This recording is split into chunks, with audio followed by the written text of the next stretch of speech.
Welcome to Wine Soundtrack USA. Listen to the passion with which producers narrate their winery and their world in 30 answers. Discover their stories, personalities, and passions. Hello, friends and listeners of Wine Soundtrack. This is Allison Levine, and today I'm in Sonoma with winemaker Erich Bradley of Sojourn Cellars. Welcome, Erich, and tell us about Sojourn Cellars. Thank you, Allison. Sojourn was founded by my business partner and I, Craig Haserow, back in 2001. We started making some Cabernet from what is now the Moon Mountain District, and then kind of seamlessly moved into Pinot Noir in 2004 with the San Giacomo's vineyard out on Roberts Road in what is now the Petaluma Gap. So we've been doing that ever since, both on the Cab and on the Pinot side. I'd say 85% of our production's on the Pinot side. We do make a little bit of Chardonnay as well. Sell most of our wine direct to consumer through a little shop in Sonoma, and just trying to enjoy the good life. How much wine are you making with Sojourn Cellars, and how many different vineyards are you sourcing from? It's several vineyards now. We do a lot of single vineyard bottlings, both on the Pinot side, Chard side, as well as on the Cab side. I try not to count that high. But on the Pinot side, it's predominantly San Giacomo and Gap's Crown are the ones we're most known for. We also do one called Rogers Creek that's also in the Petaluma Gap.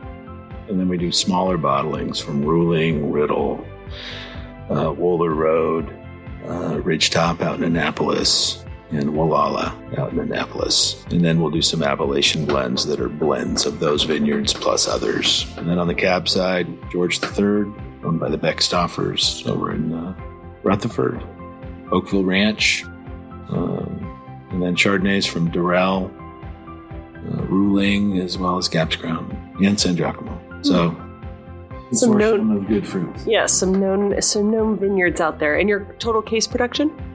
Depends on the vintage, but usually right around 10,000 cases. Okay. So tell me, what is your first memory relevant to wine? Christmas dinner. I can't remember what year it was. It was back in the mid-90s. I was in my mid-20s.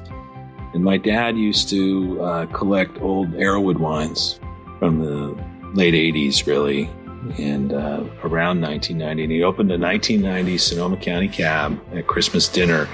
That was my first aha moment. Strange now that it was Cabernet. I've had that wine several times since, and it's actually always been pretty remarkable, even to this day. This is, 25 years later almost. But that opened my eyes, and it led me to actually search out a job working at Arrowwood or Richard. That was the first wine job that I ever got, was as a lab tech back in 1999. Wow. I had no aspirations to have it turn into a career. I was just trying to understand what I liked so much. And that led to some incredible opportunities. What was supposed to be 6 to 8 weeks ended up being 3 years, and full assistant winemaking by the time I was done, and a lot of great opportunities on the other side. Yeah, and now you're a full-fledged winemaker. So in addition to the Arrowwood wine, what is one of the most memorable wines you've ever drunk? And do you remember the occasion? There are several that are kind of in the life-changing category. I've had a few Barolo Barbaresco moments that I think a lot of winemakers can speak to. Like, those wines can be so surprising when you find one at the right time. So I remember doing a Bartolo Mascarello vertical tasting that I was invited to in the city at a restaurant named Acquarello. It's really the greatest fine dining, I think, Italian restaurant in San Francisco, and has been for a long time. But we did Mascarellos going all the way back to the 50s, starting with, I think it was maybe like 02 or something was the youngest. And we did them in flights. The Rare Wine Company put this thing on, Manny Burke and Barry Herbst back when he was there.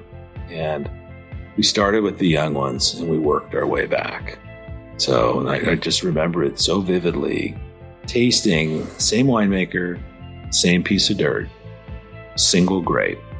And you watch these things trace this relationship, this equilibrium between the maker, who's also the grower, and this special, special place. And Nebbiolo can express sight very similarly, I think, to Pinot. So there's this ashiness and this beautiful fruit, and the stuff that was, around 2000, even into the 90s, was still pretty tough to get at. It was all very, very young. And this tasting was maybe around 2005, 2006. But by the time you started getting into the 80s, and 82, things were making more sense. And then you got to the 70s. And you had the 78 was about the most perfect mouthfeel that I'd ever felt or experienced on any wine that I'd ever had in my life up to that point. And then you had the 71, also a legendary vintage that was like 100-point nose. I just wanted to combine those two. And then you got back in the 60s, 67, 64, and then back into the 50s from there. And stuff was all together. And it expands your horizons if you're somebody like me.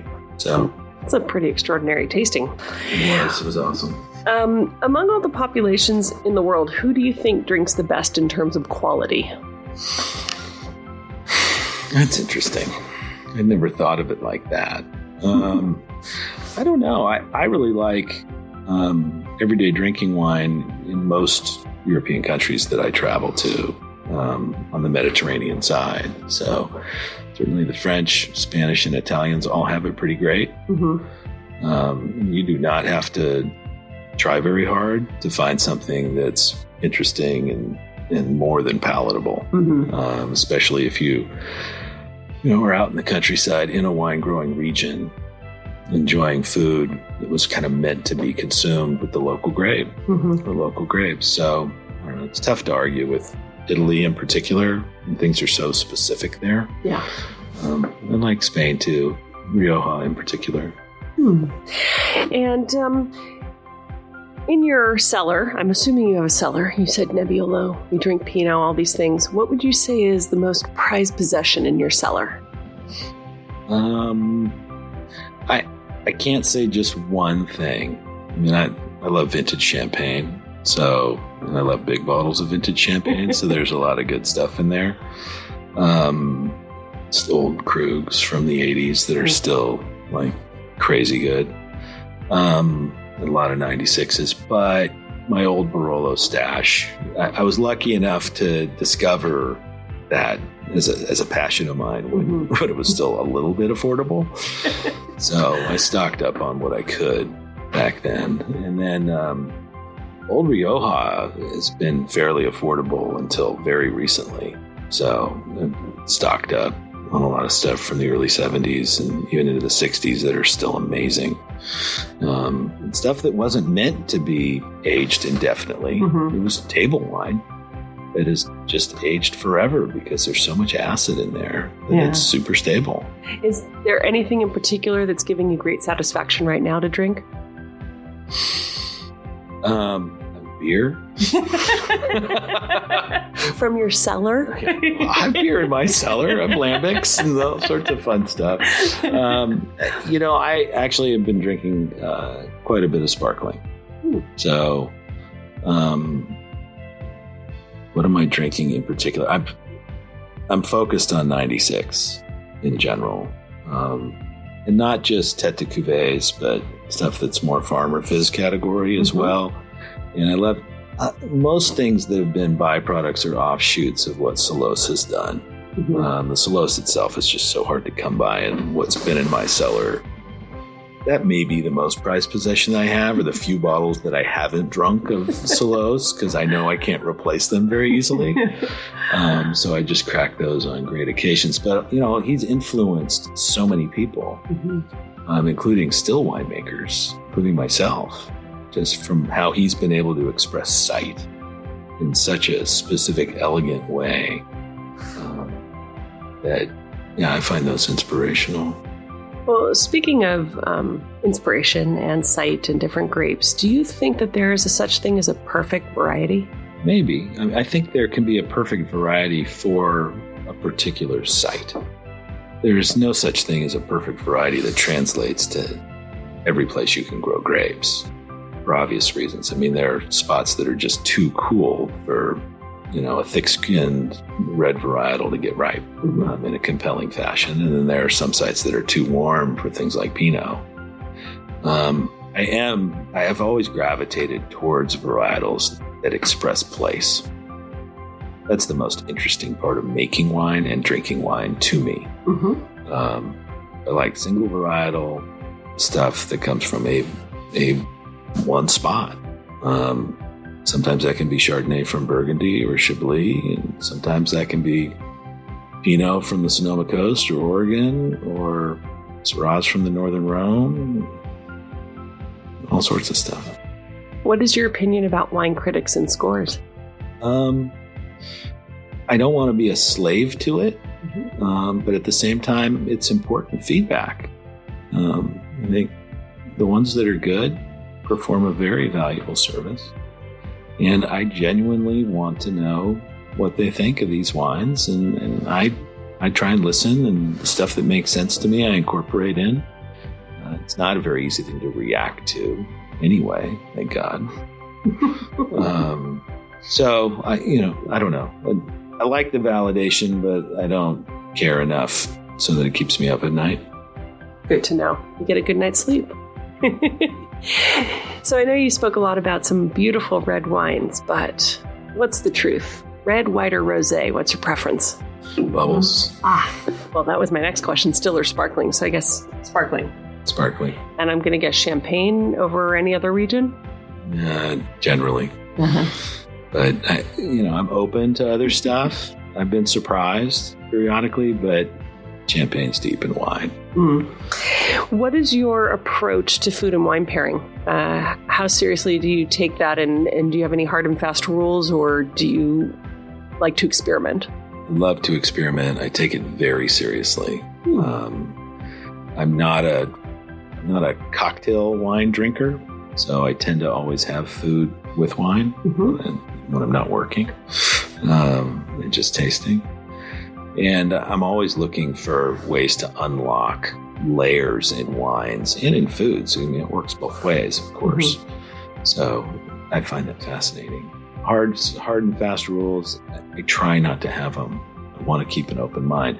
A lot of it's just intuition. And I love to cook, so I'm always thinking of that as I'm cooking. Right. So do you feel that you try to go white wine with fish and red wine with meat, or it's not as simple as that? Not necessarily.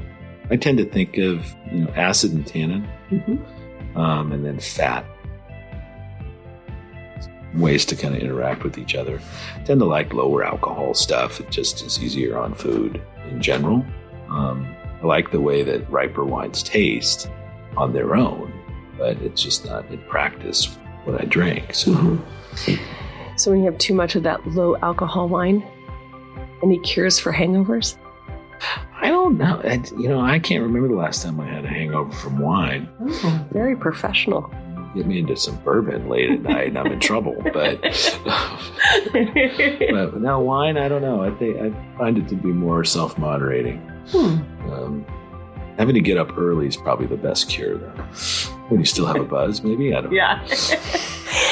What do you think a non-drinker loses out on by not tasting your wines?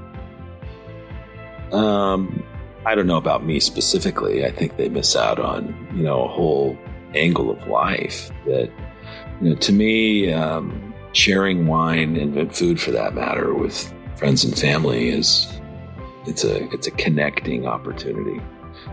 There's just something about it that melts away some of the inhibitions that we have in a good way.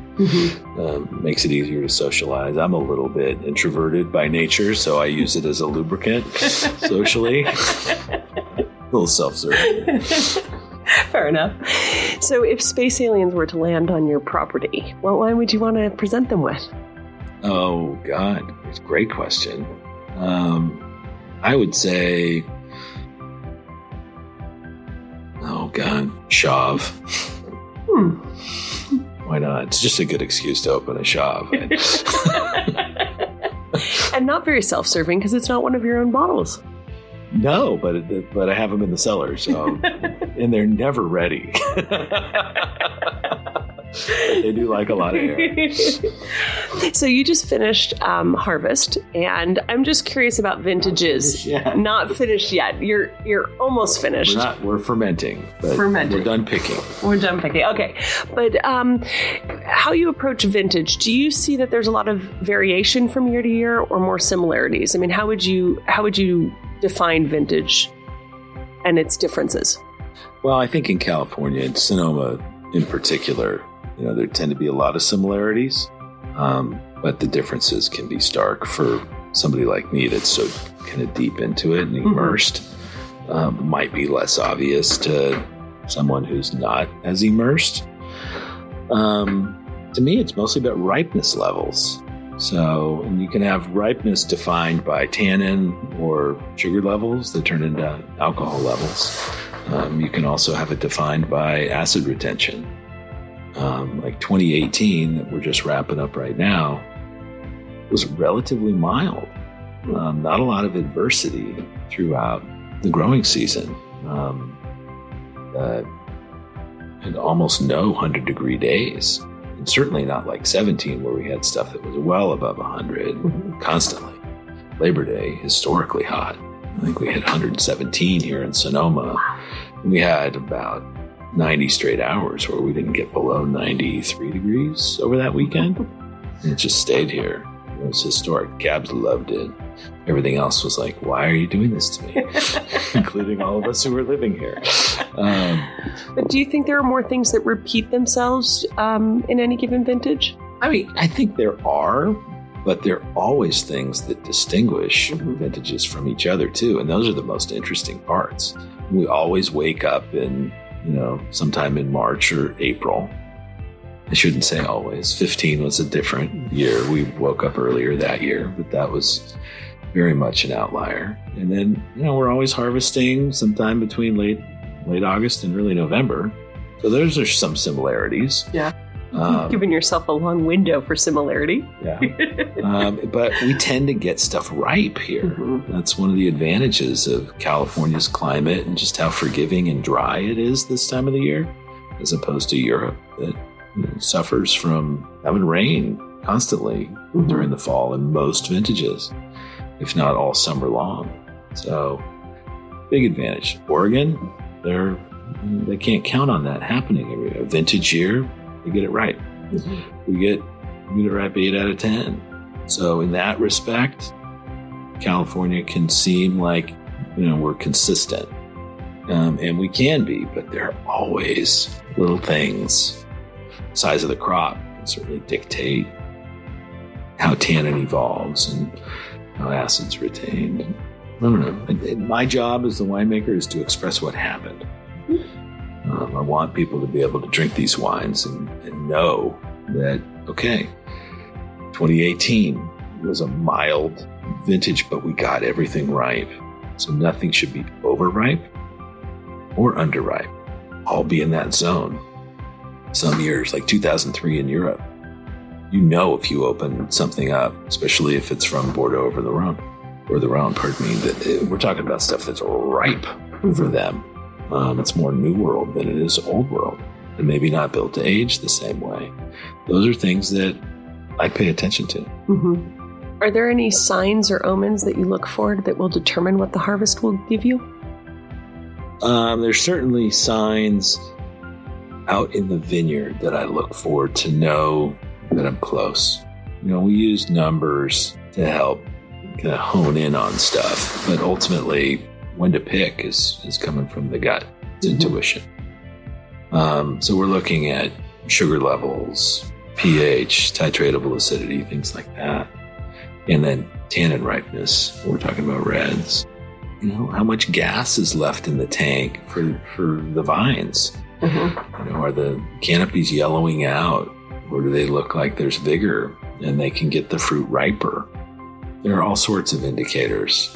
I'm mostly worried about mouthfeel, so I tend to focus on tannin. the interaction between acid and tannin. So I just go around chewing on grapes. Any other, when harvest is coming, are there any sort of good luck rituals that you perform? Don't wash the truck, that's for sure. So, this is very superstitious. Rest assured, every time you try and wash the truck, it's going to rain after that, which is not usually a good thing. Okay. So I'm ready to wash the truck now. Ready for the rain, too. I haven't gotten there yet. We're very ready for some rain. Maybe next week. When you're walking through the vineyards, do you talk to your wine? And if so, what do you say to it? Or do you just wait till it gets to barrel and do you talk to it then? I don't tend to talk to it, at least not outwardly. There's a conversation going on, but it's in my head. I don't know. I'd like to think I'm very respectful of these places and the vines that are growing there and the people who are doing all the hard work to turn that into something that I can put in the bottle. I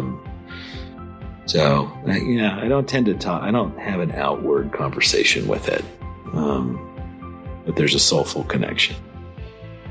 What did you want to be when you were a kid? When you were a kid, what did you want to be when you grew up? I actually thought I wanted to be a microbiologist for a long time. Pretty serious job. I had a fantasy early on in life that I knew a lot of people in my family and outside my family that were older who were suffering from arthritis. And it always seemed kind of silly to me that there's this fluid in your joints called synovial fluid that should be fairly easy to synthesize. And I think they're actually pretty much there now. Mm-hmm. But that all you had to do is just shoot some lubricant in there, like the Tin Man in Wizard of Oz or something, and everybody would be fine. But otherwise, you're very uncomfortable. So I studied for a long time to try and go in that direction. I quickly realized in college that was going to be a very specific thing to be focused on. And, somehow stumbled into this. And when you're not working, how do you spend your free time? I love to play golf.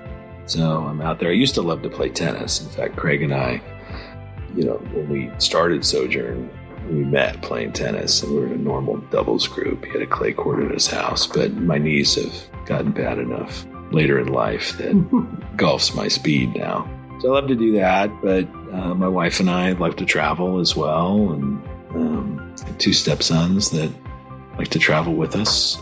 We've got dogs that go everywhere with me, almost. I did not bring them today, but got a German Shepherd and a chocolate lab that love the vineyards even more than I do, for completely different reasons. Can imagine. For a really romantic evening, what are the wines that you would select? Well, bubbles for sure.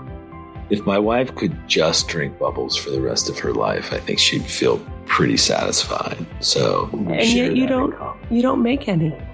That's actually not totally true. We don't make any for Sojourn, but okay. I've played around with some bubbles. Okay. Including champagne itself. So. Little experience there. Yeah, always. Yeah, got to keep the wife in. Are you a supporter of any sports teams?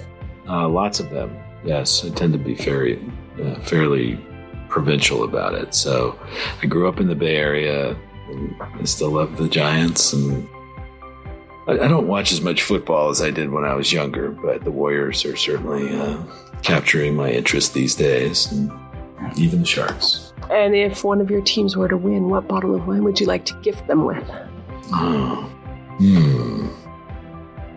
Well, we've been lucky enough to have won a few lately with some of these teams, the 49ers aside. And it's funny, we get some of the players who like to come up here, and then almost universally they love Pinot, which was always a surprise to me. But it's a great place, I think, to start with wine and a great place to end up. So I see people come full circle. So they get a bottle of Pinot. Anyone in particular, or? Gap's Crown tends to be the one that I think is great for people who are just falling in love with Pinot. Again, it's bold by Pinot standards. I think most people graduate towards more coastal sites and start ending up in the Wallala, ridgetop realms and up there. It's more nuanced, but Gaps Crown's a great place to start. What's the best piece of advice you've ever received? Work hard at everything you do. There's a saying that the world loves talent, but it pays on character. I think about that almost every day. I like that saying. That's very thoughtful and very true. Yeah, I found it to be very true. And if you could offer some advice to our listeners, what kind of advice would you give them? Well, presumably you're already in love with food and wine if you're listening to this. And, I would say if you've already figured that out, you don't need a whole lot of advice from me. Just keep chasing it. There's more to come. And the best bottle you've ever had is the one you haven't had yet. There's so much out there and you can't possibly know it all. What would you say your proudest achievement in your work is to date? I'd say it's more of an accumulation.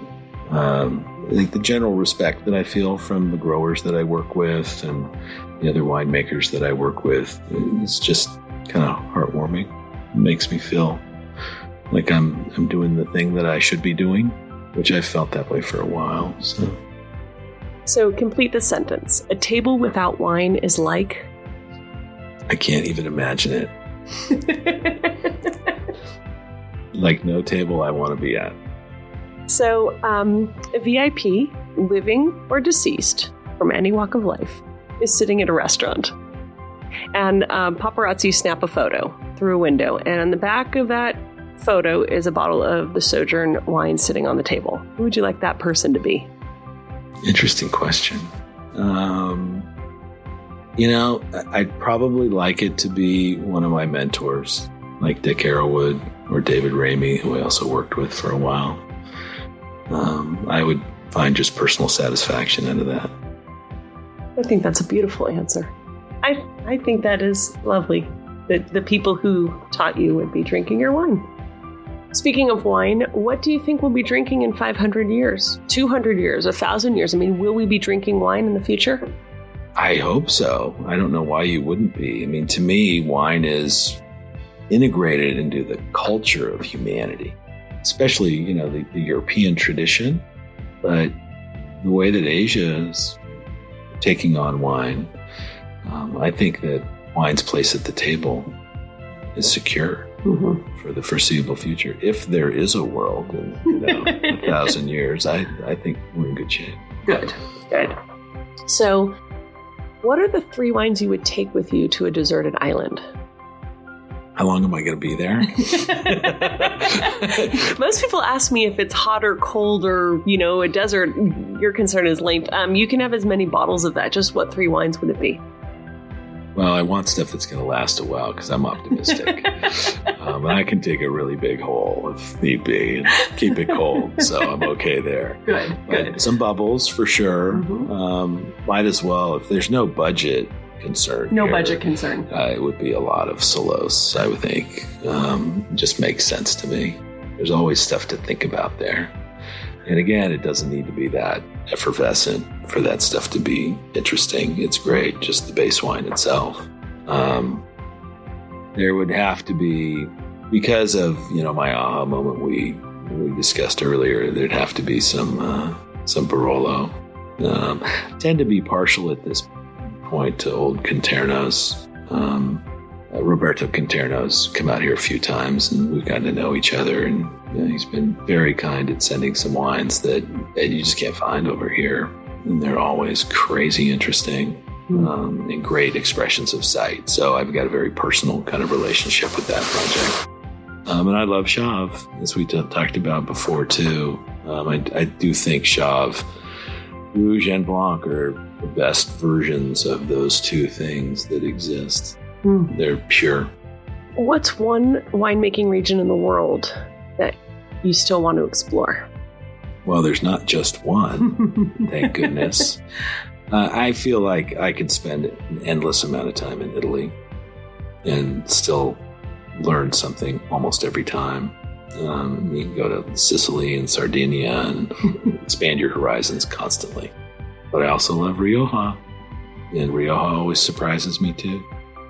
So nothing against France. I love France too, but France, it's a little more predictable to me. And it's regimented, less experimental these days, and that may change at some point. It's not changing very quickly though. So before we go, one little game that we play at the end of all of our interviews at Wine Soundtrack is we like to talk about wine and music. Music always tends to play a role in winemakers' lives in some capacity, if it's just that you listen to it during harvest. And based on some of the wines you have spoken about, I want you to tell me what it makes you think of what you want to listen to or what is conjured up. So let's start with that Chauve Rouge. Vivaldi. Very loud. That absolutely is what I want to listen to when I'm drinking that wine. Okay, and Celos? Celos to me, this is going to seem out of left field, but I think of like European like DJ beats, just soft in the background, just repetitive and a little of that house music. Yeah, I don't know why. It just puts me in that space. Rioja. I like a great flamenco guitar. I don't know. There's something about it, something instrumental that's just going on in the background with a lot of precision. Vivaldi would work there too. What about your Gaps Crown Pinot? Gaps Crown Pinot, to me, that's more blues. There's something about it. I want that soulful Pinot thing that connects with people. I think of like 1960s British blues, like John Mayall and the Blues Breakers or something, maybe with Peter Green or Eric Clapton. And then your big love, Nebbiolo. Go with the Conterno. Boy, and I've already used Vivaldi twice. I can't go back there. You can tell I make soundtracks for playlists for myself during harvest. It's because I spent so much time driving around looking at vineyards, and it's dark. And this year was a lot about violins. It just sometimes vintages speak to me like that. This was a violin vintage. So I don't know. Opera would work great there too. Something very soulful. And the trick is with Barolo, and I think the perfect music pairing lacks pretense, because those wines are kind of the earth to me. And they're really not pretentious wines at all. So maybe opera doesn't work there, but I like opera, so never mind. Well, it's what you like. Yes. Well, Eric, I want to thank you for joining us at Wine Soundtrack. And before we go, can you remind listeners where they can find you and your wines? Sure. SojournCellars.com, or come visit us in Sonoma. We would love to host you. The town is ready and ripe for visiting. And you have a tasting room that's open 7 days a week? Yes, by appointment. Again, get on the website, and I'm sure there's all sorts of ways to get a hold of us. Wonderful. Well, thank you again for joining us, and have a great day.